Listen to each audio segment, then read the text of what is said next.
Joey Reese, Bigger Food Shop. Get yourself a pickle.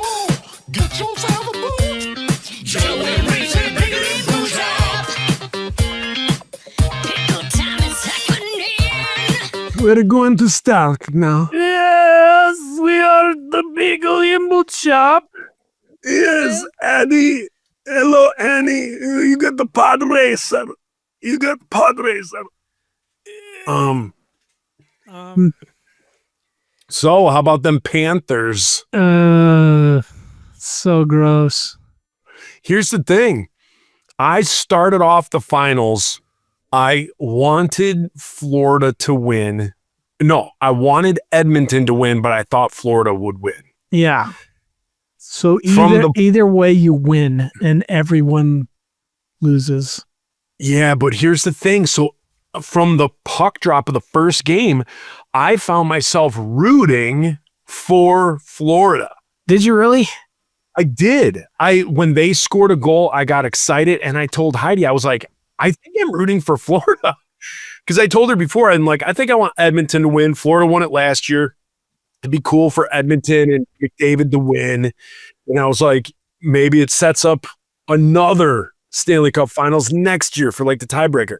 No, but from puck drop, I rooted for Florida the entire time. And then after game 4, after game 3, where Edmonton just melted down, like it was like 6-1 or something like that. Yeah. Edmonton melted down, took all those penalties, were just cheap shots galore. After that, I was like, I freaking hate them. I hate them. I don't want them to win. Wow. Yeah. So Florida won. So you were happy. So we talk about that. We're going to talk about that.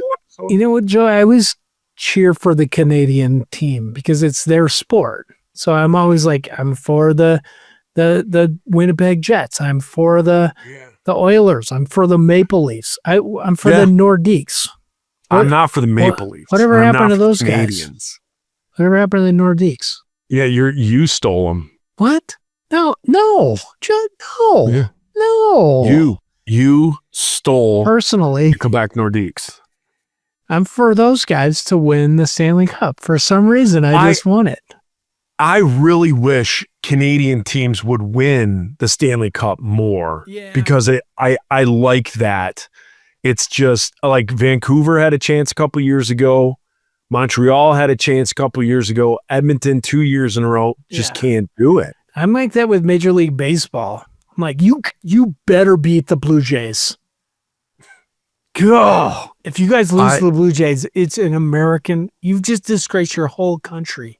Every time an American team loses to the Blue Jays, they've disgraced our country.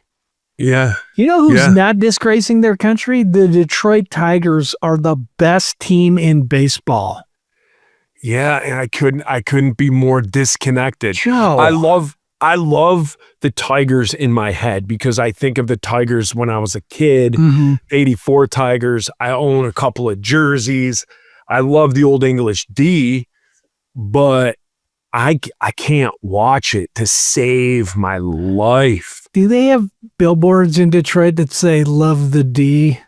And it's like people saying, "I love the D," and it's for the Tigers because they should. Yeah, guys. Well, they have them just for loving the D. My name's Reese Roper. Oh, you can't say that? Loving the D? That's a thing? No, people do, but it's not like it's not a Tigers. Oh, man. It's not a Tigers thing. It's just for loving Detroit. I'll do it for like minimum wage, but I'll be your advertising exec. Just write me, call me. That's all.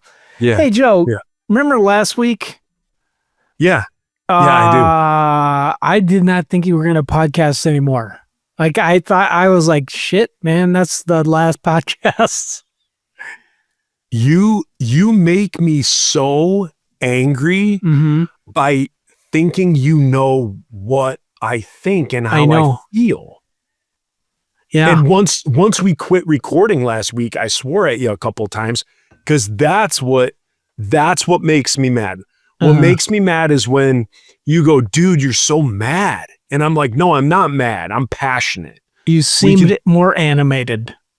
Yeah. And so I got into it. Like I got into the conversation. But once the conversation is done, I'm back to zero. Okay. I hold no, and that's what was driving me nuts is I when we know. went like quote unquote off air. I'll try You were not like, to you're do mad that. at me. I was like, no, I'm not. And you're like, yeah, you are. Oh man. That pisses me off. Well, Like I get pissed when people are like, yeah, you're mad. And no, I'm not. Like, I'm not at all. I perceived it as anger.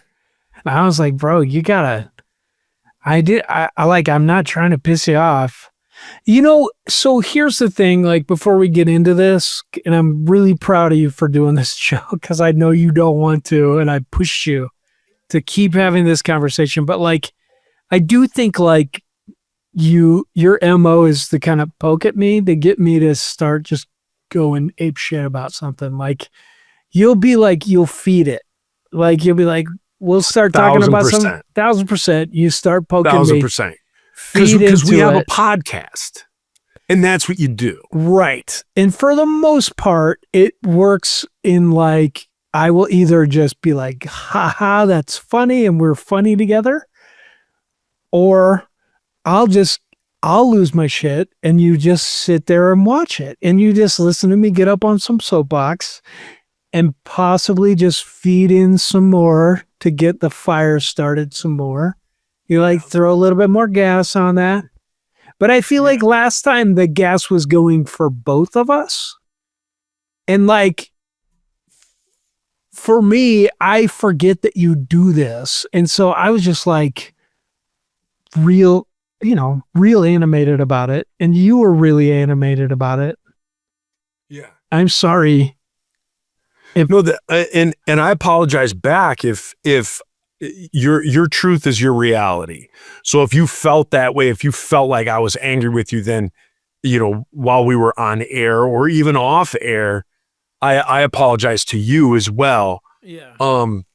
But that is like, I was taking it last week. Like if I started talking about something in the medical field and I was talking like I would know what would happen in the medical field when I'm talking to a medical person.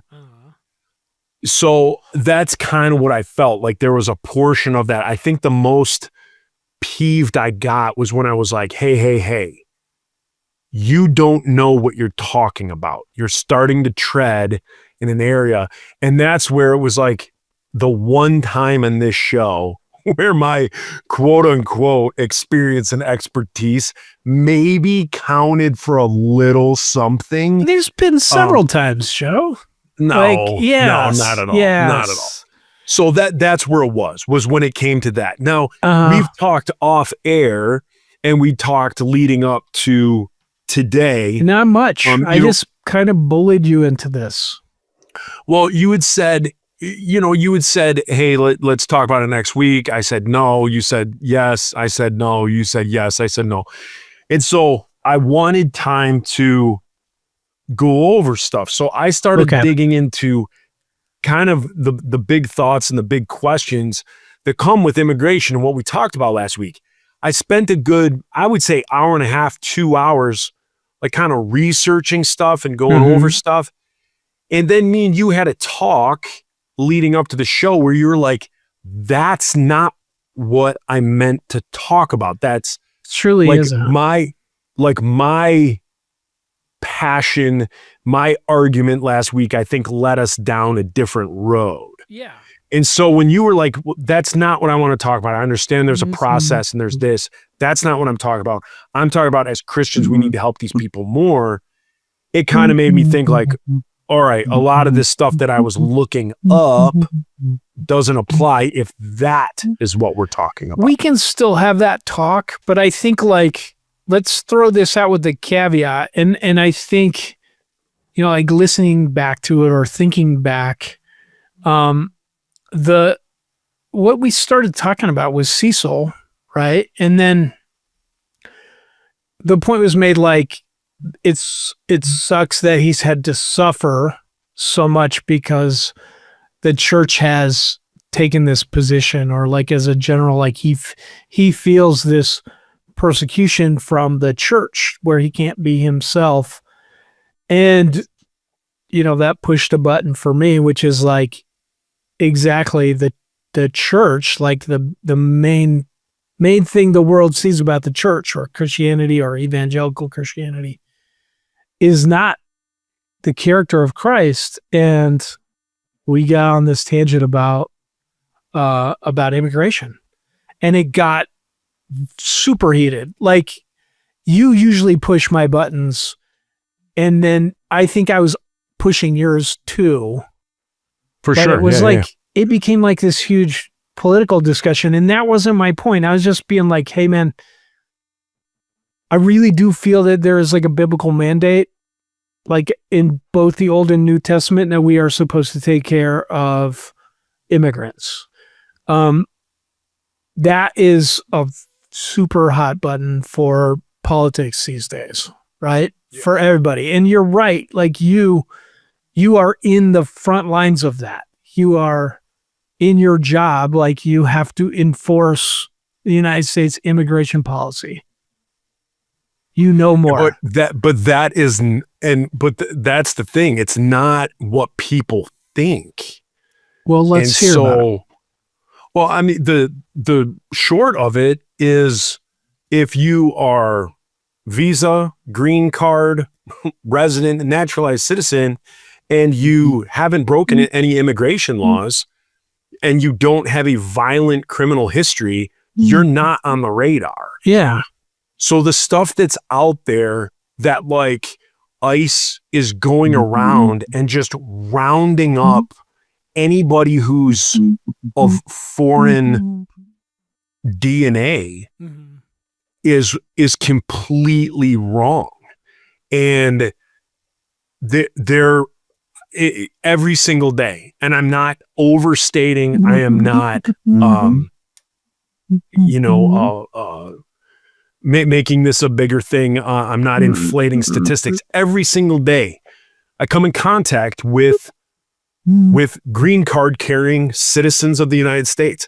You can be a green card carrying citizen. I just learned this forever. You can be a green card person and never become a naturalized citizen, but you are a permanent resident green card holder. And as long as people have their paperwork and their stuff, you know what I mean? Like, and you're a good person and you're a contributing member to society, you are not on ICE's radar at all. And so those are the things that it's like, just because law enforcement is coming in contact with someone with a green card, someone who, only has a passport, all that is not what's getting people detained, arrested, deported. Well, it's the criminal history. Yeah. I think that's the breaking also of immigration law. That's straight up what you see. Like, 100%, you're responding to crimes, or like, you're not just like going house to house being like, do you have your papers? And I don't think ICE is either, like, as a leftist, as this flaming leftist that I am, I don't think that is happening either. I see people trying to warn us about it. There's a lot of energy being put into warning, into tying like what's happening right now to 1930s Germany, and that ICE is the Nazis and they're doing this and they're going to ask for your papers. And I hate that argument. I hate when people go there. I hate when people go to the Nazis, because then it's like, when it isn't exactly that, or it's not that bad, then their whole argument is trash. Whereas like, okay, maybe something is amiss and it needs to be looked at. It's not going to be, because everybody just went straight to the metaphor, like the metaphor of metaphors. Like, this is the Nazis. This guy's a Nazi. Yeah. This is what's happening. And you can't have a discussion. You can't. Correct. You can't. Like, you've thrown it all out. And I think that's where some of my gusto came from last week, is because of the comments and the discussions that I have or hear on a weekly basis is everyone thinks that it's just like you said, people go to the worst of the worst analogy, and that's not what it is. So when I say that I come in contact and it's a weekly issue for me, case in point, guy runs a red light, smashes into another car, smashes into a woman. You go up, okay, is everybody okay? Does anybody need an ambulance? No, nobody needs an ambulance. Okay. I'm going to need license, registration, proof of insurance from both of you. Lady who gets hit gives me all her information. Other person who gets hit, no clue what I'm saying.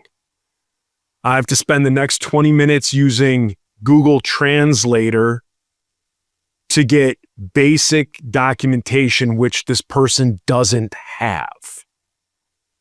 So now I cannot let this person leave with a ticket because I don't know who this person is. Yeah. No clue who this person is. No passport, no state of Michigan ID. Only this person had a photocopy of a Colombian ID. Okay. So no registration for the vehicle, although the vehicle, when you run the license plate, comes back to the name that he gave me to an apartment in a city that is close. But so the title of the vehicle is in the name that he's given me, but there's no photo ID. There's no nothing. It's a So I can't. Xerox copy of a Colombian driver's Correct. license. That the Colombian driver's license has like 5 names on it. 3 of the 5 names are the name that he gave. So like, let's say he gave, my name's Joseph, Michael, David, Stephen, Yerke. But then like the title says like David, Stephen, Yerke. Or it just says Michael, David, Stephen. And you're like, well, what? So in situations like that, the person has to be detained. They're not being arrested at that point. They have to be detained until we can figure out who this person is. So unfortunately for them, living in the United States with no identification whatsoever, you just ran a red light and smashed into another person. That person has to be detained, taken back to the station, fingerprinted, like booked, all that stuff. Because once they're fingerprinted, it comes back from the national database. And then we can get a printout and say, yes, this person is Michael, David, Stephen, Yerke. Yes. And then as soon as we have that and we can verify where he lives, then it's a ticket that's written to him. All right. So it's a ticket that's written to him. Nothing came back on this person with the criminal history. Okay. So there's no criminal history. This person has come over from Colombia. He's been here in the United States for, 18 months, hasn't gone through the necessary process to get a green card to get any of that. But even in that situation, because we could verify who he was, that he does not have a criminal history, he's simply cited a ticket for causing an accident and he's allowed to walk out the front door. So not every single person is just rounded up and deported. So I want people to understand that. And then once we figure out who this person is, and through the channels of law enforcement, that is the issue that local police are dealing with, is on the weekly, in some cities daily, we're coming in contact with people that commit minor infractions, not crimes, traffic violations. You made a turn that you weren't supposed to, you ran a red light. And then when they're, you make contact with that driver, they don't have any paperwork, any ID. Mhm. And again, that's where then it clicks into this next. Now, if you were to take somebody to the station to identify them, put in their fingerprints, and it comes back that they have this extremely large history or a violent history or drug offense history, then we do call ICE and we say, we have this person. We are not we're not pursuing charges. They got in a car accident. We're giving them a ticket for, driving without a license. We call it no ops. So we cite them for no ops, which gives them a court date. Like they have to show up. It's a misdemeanor. So we tell ICE we're citing them for no ops. That's all we have on them. And then ICE will say, well, we have that 2 years ago, they, trafficking or assault or this or that. They'll say, keep them detained. We are coming to pick them up. Right. So if there's somebody that their fingerprints come back, they've been identified as someone who's a violent offender or a drug, major drug offender, then ICE will step in. But most of the time, ICE says, I would say 9 out of 10 times, ICE says, no, we're good with them. If, just go ahead and call it ticket and release.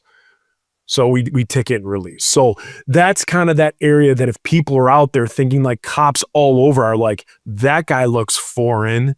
I know and we're making, I don't think that. I would tell you, like, as a person on the left, that there is like this, there's a lot of talk about, one, we're deporting people to these El Salvadoran prisons that are like horrible. And 2, we're doing it without due process. So people are not getting, they're being deported without any type of trial, they're being labeled as criminals, but then there's no real trial or due process. And our current law allows for this. It allows for, not for no due process. I think that's unconstitutional. But we don't provide lawyers for people that are not American citizens.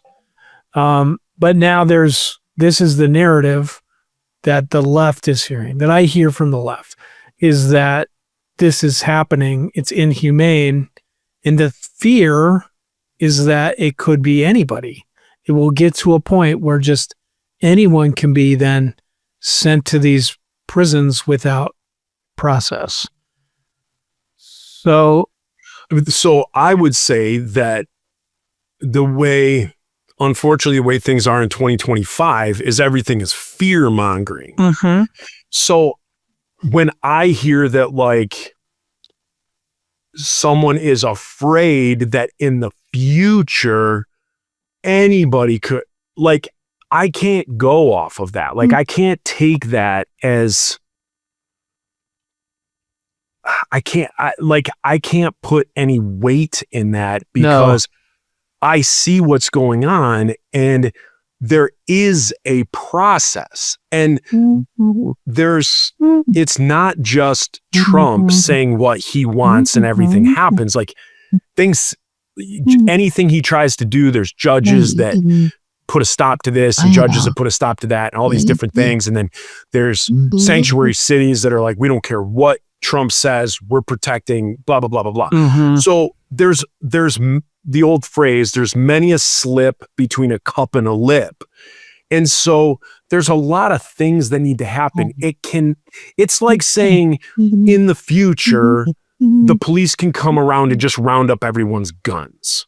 If the topic that we're talking about is gun control. So if on one side we're talking about immigration and on one side we're talking about gun control, it's the same thing as saying the fear is in the future, the government's just going to come around and take all the guns out of everyone's house. And that's absolutely the discussion. It goes there every time you talk about gun control. Yeah. And that's not going to happen. That's never going to happen. And so in the same sense of like an immigration, it's never going to happen where anybody like, so we've talked about this before using absolutes. So if we say anybody, that means me and you. So they're going to deport me back to Germany because that's like where my family's from. Like, no, I'm a US citizen. So now we can't say anybody. So now we have to say the fear is in the future, any unnaturalized citizen can be deported for anything. Again, not true, because green card holding citizens do amazing things, run amazing companies, are teachers, are anything. You are an American citizen. Well, I take that back. You're not. You're an American resident. You have just not become naturalized. Correct. And you've not become naturalized because maybe you want to hold on to your German citizenship. You were born in Italy and you go back there every summer. And you want to have your family, your Italian heritage. So you don't become a US citizen, but you live here and you're a permanent member. That's a green card carrying United States citizen, resident. Well, then, so yeah. What do you think about these stories about people who are here legally? They have green cards or they have student visas or they have working visas and they're being deported or detained by ICE, like these students that are they're getting yanked out of the schools, is that like what? So the reason for that is because you are here on a student visa or a green card. And so both of those come with stipulations. So in order to maintain your green card, you have to follow the rules of immigration law and the United States. So people that are being rounded up, and I'm sure people listening to this are going to say, well, I read a story or I heard somebody say that they knew like a woman, that had 3 kids. It was just working at a hotel and she got rounded up.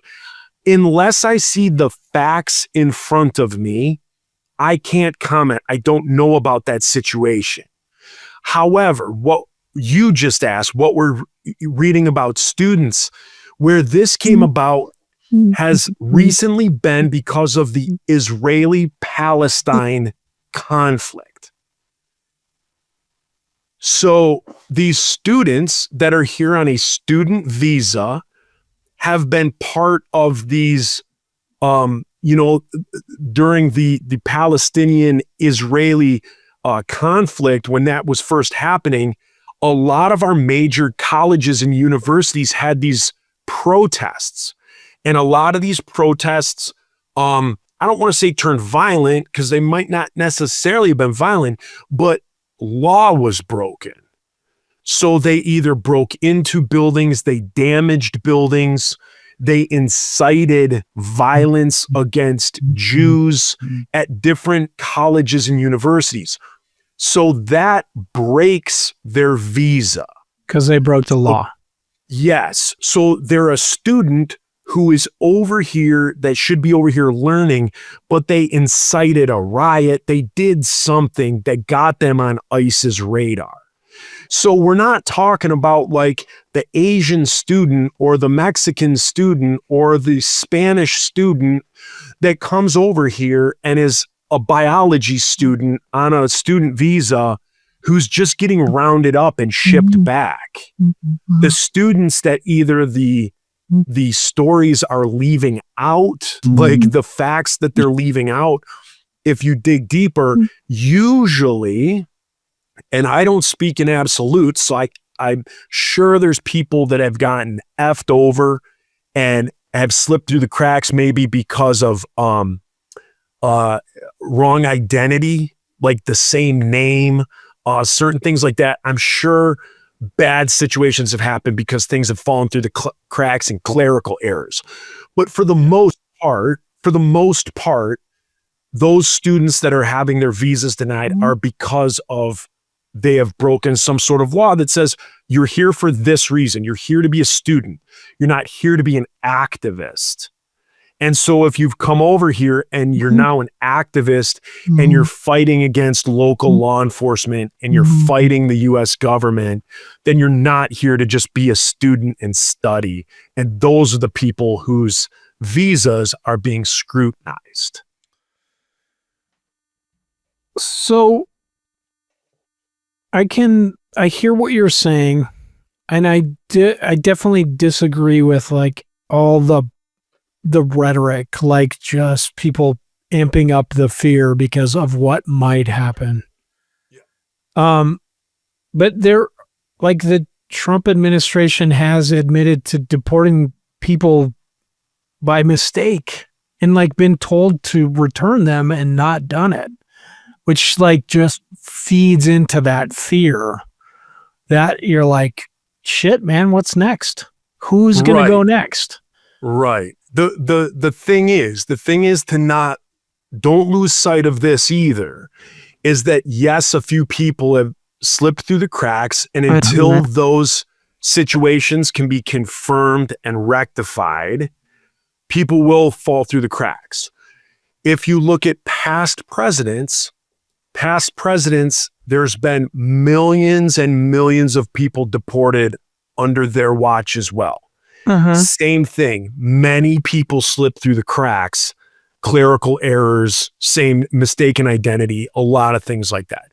So unfortunately, in this giant government machine, those things do happen. Hopefully, if someone has been booted out of here, like if there's another Joe Yerke who has a criminal history and I'm the one that gets booted, hopefully I do have my day and my process where I can then get back once things are confirmed. The US government's not going to let me back while they're confirming. Yeah. Because if they feel that they've deported the correct person, they will let that person figure out what's going on in their own country. And then if it's confirmed that, yes, we have the wrong person, then they'll come back. But to figure out if they have the right person or the wrong person, they're not going to let them stay in the United States. Because again, we're talking about violent, like people, not necessarily even violent, but a large criminal history, a violent criminal, something like that. So that's where I 1000% agree that people slip through the cracks because of errors. But when we're talking about the numbers of people that get deported a year, if we're just making things simple and we say 1 million people are being deported in 2025, there's going to be 1 million people deported this year, and 5,000 people are those that fall through the cracks. That's a large number. Yeah. But in regards to 1 million, that's what, 0.01%, I mean, like it's a small number compared to the large number that it's coming from. And unfortunately, they have to do just like they have for the last 100 years of deportations. Like what's going on now isn't anything different. It's just under a spotlight because of who's in charge. I think it's not just, that was part of what I was trying to say last week, is it's not just who's in charge. I think either side, Democrats or Republicans, use immigration to get votes. Like that's a huge part of the problem, is that like it's weaponized. Yes, and we all see like a need to fix it. Everybody does. Like, we should do this. Like, gotta be fixed. If you hate brown people and you don't want them coming here, like you are like, we gotta stop the brown people. Let's fix this. Or if you're like, I love all cultures, like this just adds the flavor of my country and I want more people to be able to immigrate. Or if you're just like somewhere in the middle and you're like, I don't want to hear any weird stories about kids being in cages or something like that. Like, I think all of us want it to be fixed. The people that can fix it act like it's the other side not doing it, but it's all of them. Like all of our Congress is not doing shit to fix immigration because it gets them votes. And I think so that's my part, that's B, the thing I was trying to say. But A is we as a church, we're told by Jesus and shown by Jesus, we have to take care of immigrants and refugees, and we are not. We're voting for these people left and right. And not just that, but we're proud of it. We're proud of how fucked up our immigration system is. How bad is it? How bad is it that a person gets to you, Joe, and you have to wonder whether or not you have to deport this person or turn them into ICE in the first place? You should just be doing your job, period. That shit should already have been taken care of.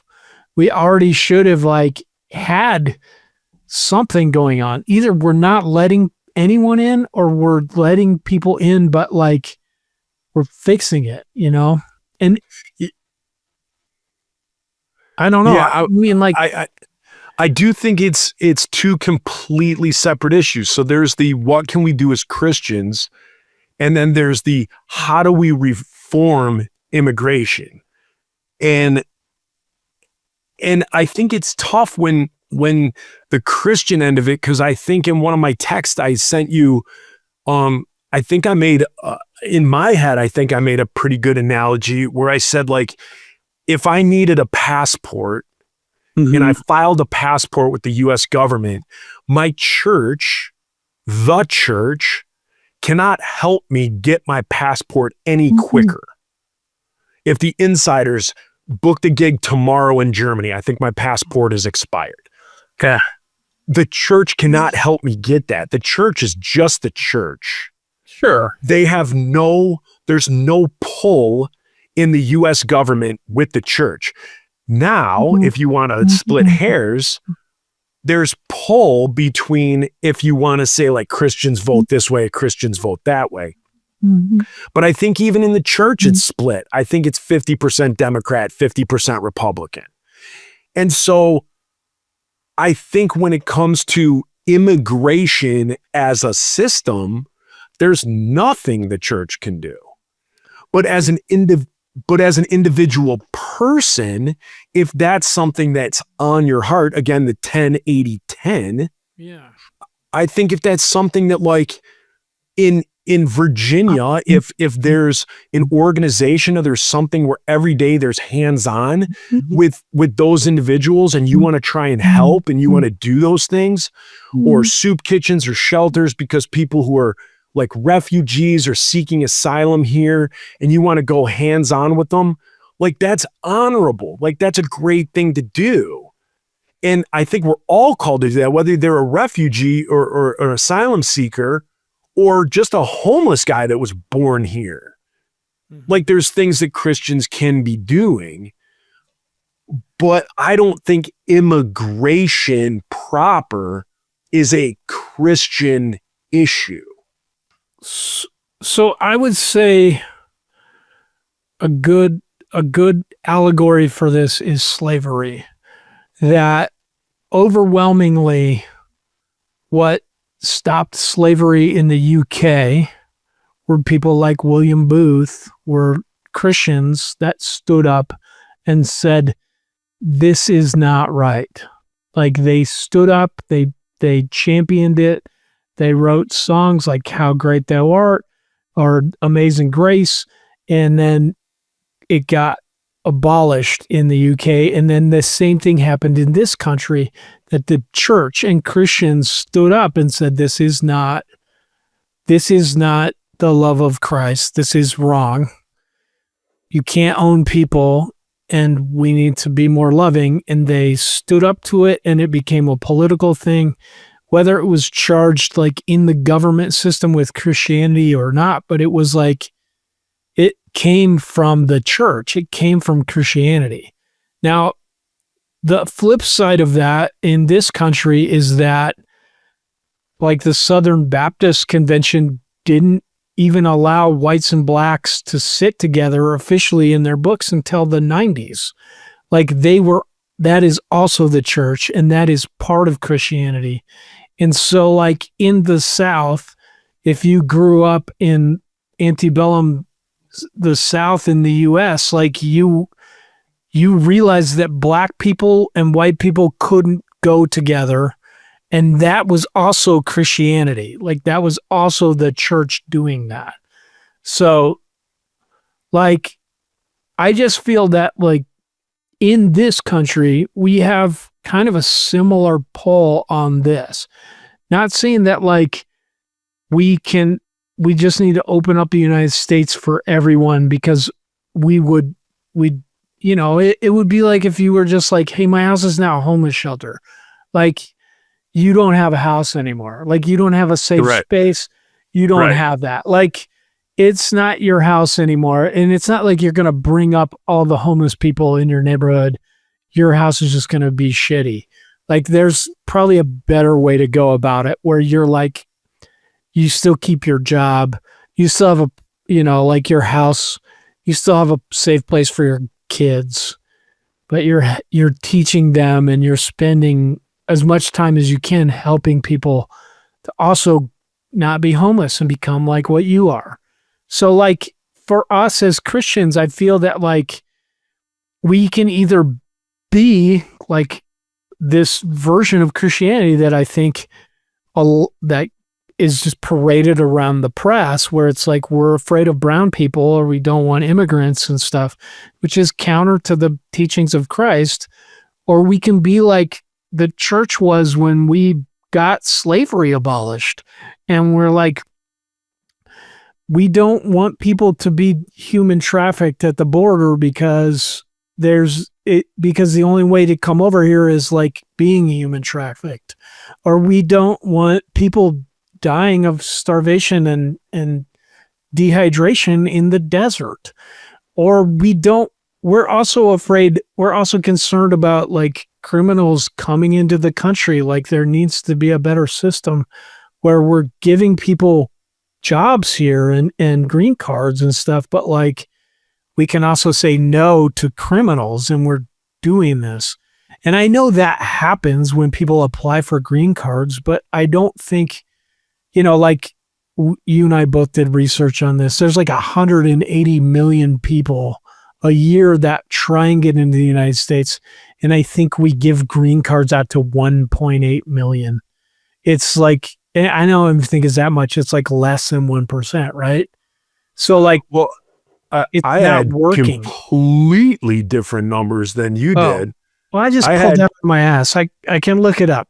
I had in 2024, 781,000 people applied for natural citizenship. So those people had green cards. They were here for 5 years, or they were married to an American, and then it reduces it to like 3 years. Yeah. Right. Okay. They wanted to be naturalized. Yeah. So I don't think it's that. Did you say 187 million? I said. So I think it was 180 million people. It says, okay.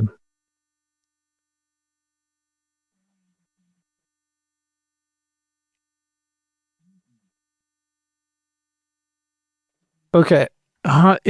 So this is from a 2018 Gallup poll. It says 158 million adults who would like to immigrate permanently to the United States, as they had put in this Gallup poll. So 158 million people wanted to, and of that, 32 million actually got into the process. And then of those people, 99.4% did not. Didn't even make it to the part where they were given a green card. What's the where'd you get that info? this basically this paper by the Cato Institute. Cato, that's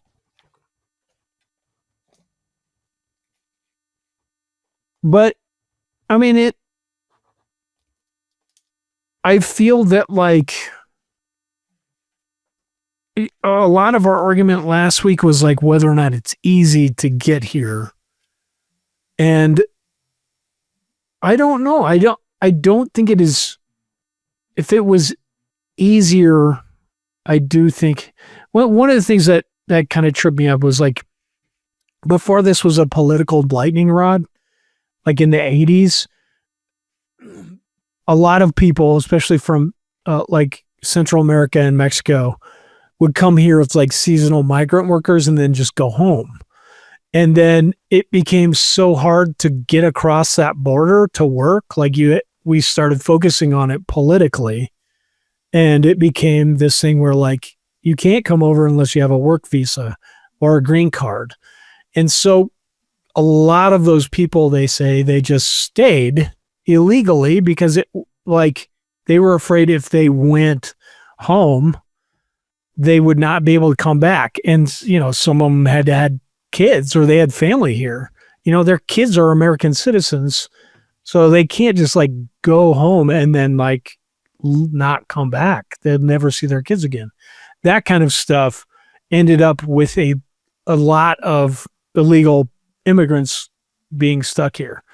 So then we have in this country like a huge part of our agricultural industry. Even where I live, you know, like it's all poultry farms. There's poultry processing plants. At least 90% of those people are Hispanic, and they're here either on work visas or green cards, or they're here illegally.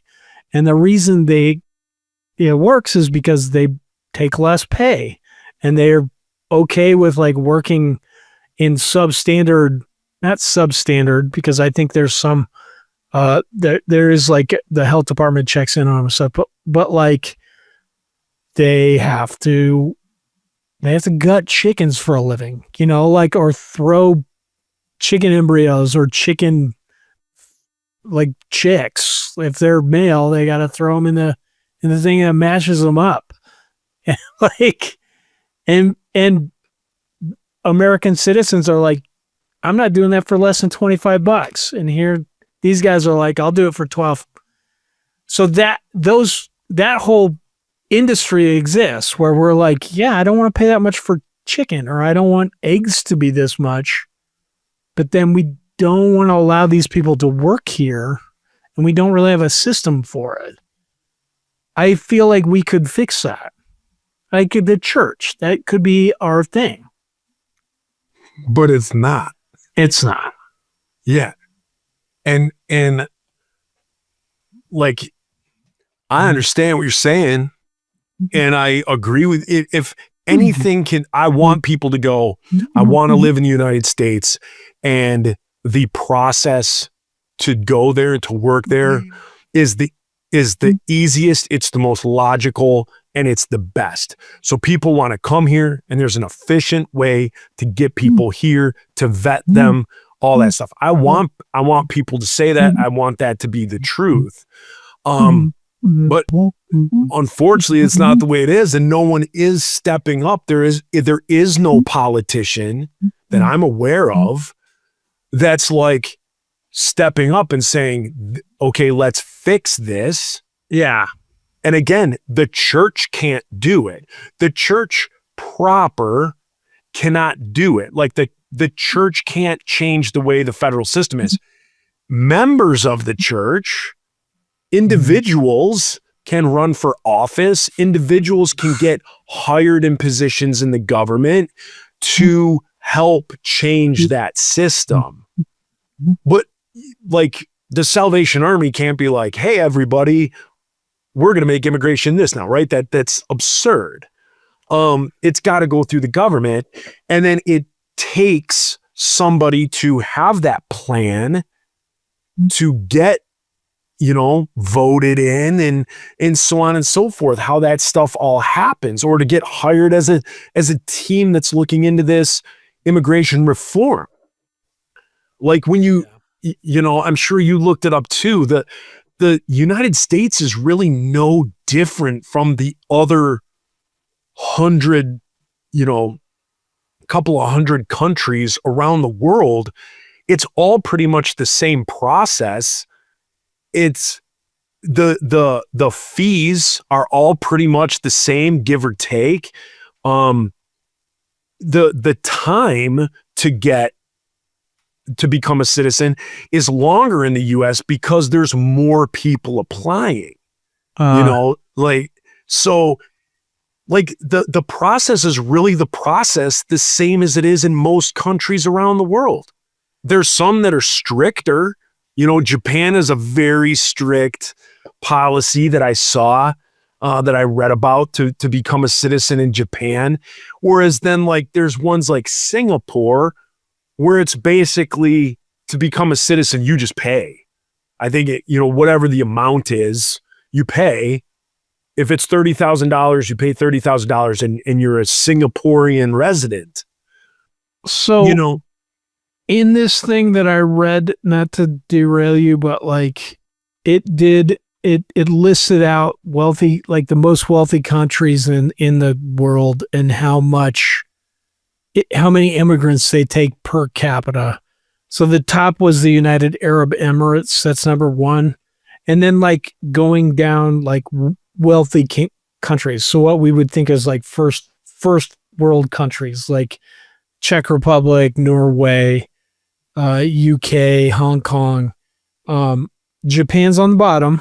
They're 47th out of these countries in accepting immigrants. So to immigrate to Japan sounds like it's harder, but we are at we're 8 up from the bottom. We're at 41. To legally immigrate here, we have 11.7%, and the United Arab Emirates was on top. The median is 21.4%, and that's Sweden. I don't know statistically. I think it is harder to get into the United States than those other countries. I think it is too, because the sheer number of people trying to get here. I know, but that's saying per capita. So but per capita doesn't mean that though. But it means what I shouldn't have put gum in, sorry. What that statement or what the graph thing is, it is just that the population of Japan is this much, 100 people, they let in 1 people. Our population is 140 people, we let in 2 people. It's it is per the percentage based on on the actual population of that country. Right. I know. And I think it's pretty well documented on the show that I'm not good with math. So what I'm saying here, people might be you're an absolute idiot. We are idiots, Joe. But when we talk about what you just said, if there's this many and we only allow this many, so we have 140 and we let in 2. Again, I personally would have to look at the total population of the United Emirates. I would have to look at our total population. I would have to look at how many people are applying to become a United Emirates citizen. Because if they're allowing more per capita, yes, for every 140 million people, they're letting in 14. But if there's only 100,000 people a year applying, it's an easier process to vet and get through that 100,000 rather than the 150 million that are applying to come into the United States. So that's, I would have to, because we all know graphs and charts can be manipulated to what you think. So I just need to see That is Yeah. a flow chart of how to become a U.S. citizen. Like, it's insane. I'm gonna send Yeah. it. So to you. I just have to see like that stuff to, you know, again, Yeah. I'm not defending the United States at all. Well, I just don't think that. I think from reading about it and looking at it, every country seems to have roughly the same process. And if that process hasn't changed in 200 years worldwide, and if another country is doing it way better, then somebody needs to, you know what I mean? Somebody needs to get into the office to be able to say, hey, let's change that. That Yeah. does need to be it does a big need thing. to change. I just don't think that's on Americans' radar It's to all change it. I know, but like it is Yeah. all on the radar. Like immigration is the thing. No, So, but like- so what I mean by that is I think immigration is on everybody's radar. Like you'd already said, it's a lightning rod right now conversation. Changing the way you immigrate here. Yes. Like, yeah, so like immigration as it is now is on everybody's radar. Mhm. I don't think changing it is on a whole lot of people's radar. I think people are like, we need to enforce the way it is. And then it's the 10, 80, 10. I think the 80 are like, we need to enforce the rules that are already there. Mhm. And then I think there's the 10% on the one side that says, man, just let people in. Like, let's let them in. Let's figure this out. And then there's the 10 that are like, we're not. Nobody's coming in. Nobody's coming in. We need to plug up the dam. Don't let anybody in. And we need to circle the wagons and figure this out. Yeah. And I don't think the church proper has any, I've said that a few times this episode. I don't think they have any pull. I think it's the individuals, it's the members of the church. Yeah, but like So the church we throw stopped that slavery. out. Christians, I understand that. Just being devil's advocate, not, I haven't thought this through either. Just playing devil's advocate. The slavery with the church, that still happened at a time when our country was being formed. Like it still happened early enough where like you could go knock on the door of your governor.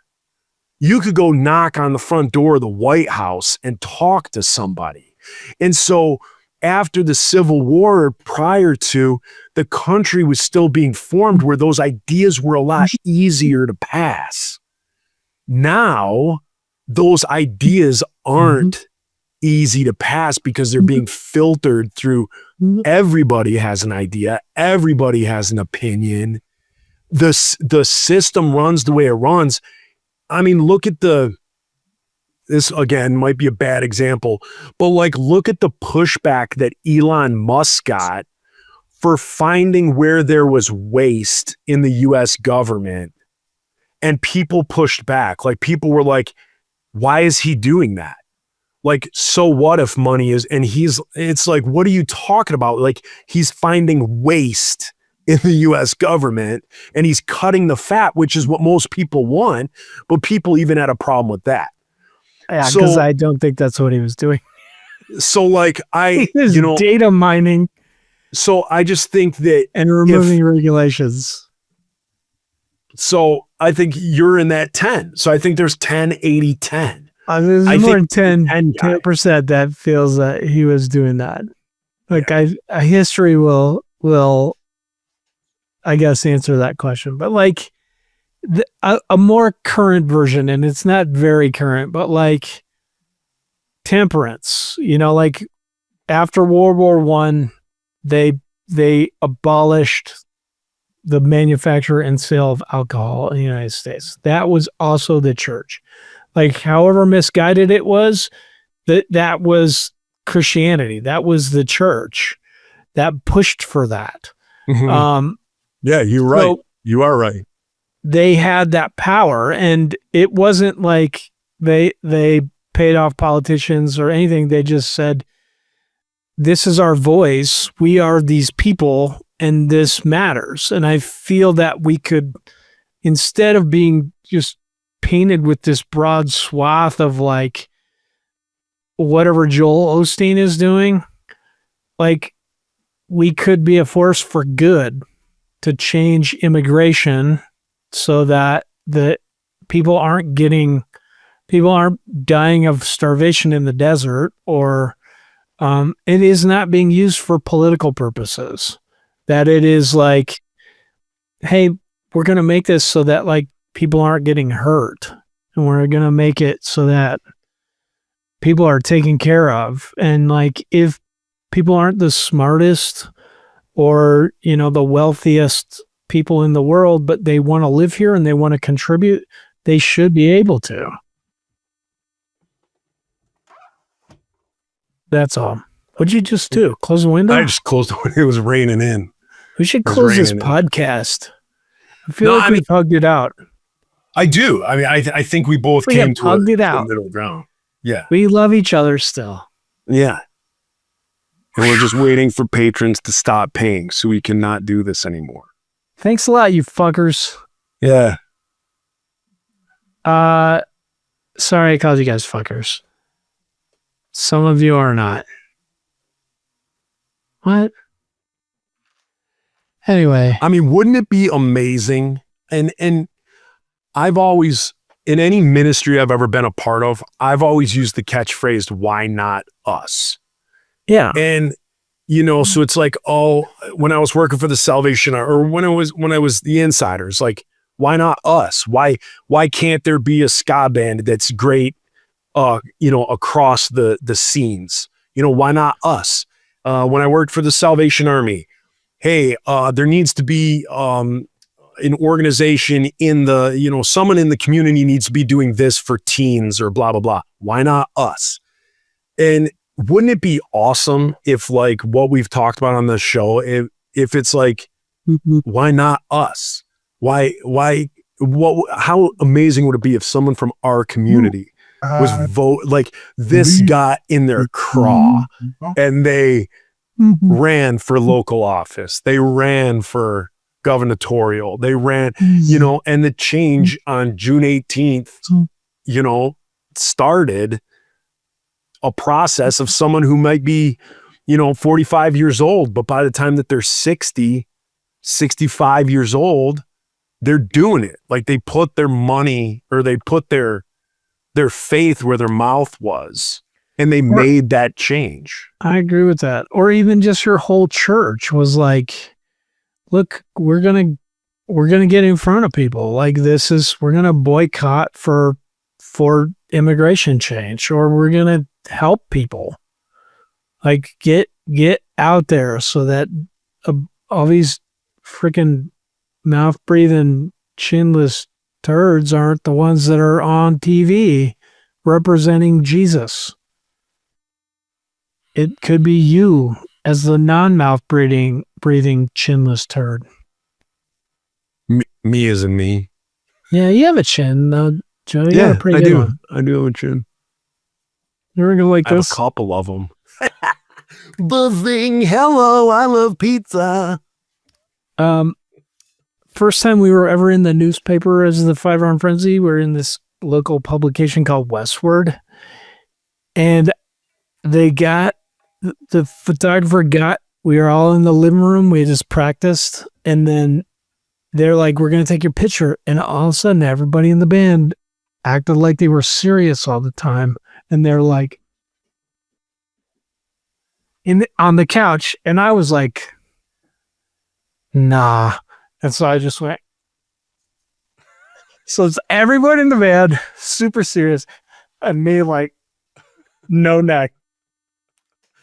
And for 10 years, dude, everyone I knew from high school was like, wow, man, you lost some weight.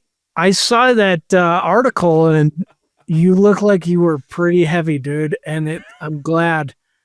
For real. It was like everyone I knew from high school had seen that article. They just thought you looked like Ram Man from He-Man.